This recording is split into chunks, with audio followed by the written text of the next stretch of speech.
So what I've designed the course to do is kind of start out, after we go through the course content of the objectives, we're going to give you some refresher of where some great resources are. And then we'll get into the nitty-gritty of the changes. So the beginning of the session, we'll go faster through it than we will when we get to the content of the modifications. Because the stimulus package that we heard so much about in the news and at work and everything else had a piece of it that was called the HITECH Rule. And this was implemented or released in February 2009. And most of its effect, some of it went into effect right away, some of it really went into effect more on February 2010 last year.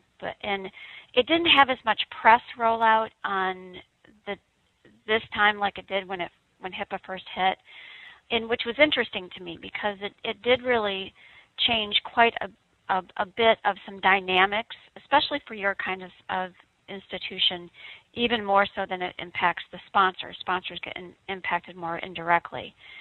There are some parts of this rule that are still draft, and so it's an evolution. So we'll talk about what's really happened, especially in the definitions that we're familiar with that have been probably taught to you about the privacy and security rules.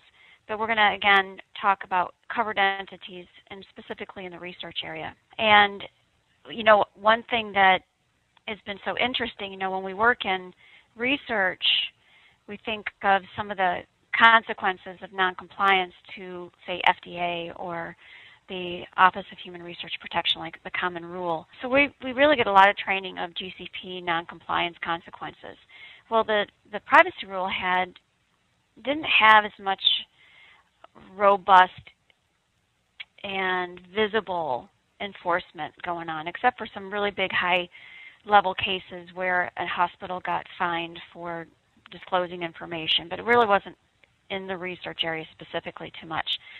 So we'll talk about how we've expanded some definitions that we are likely to see more review of information that we use and disclose, and we do that a lot in research, right?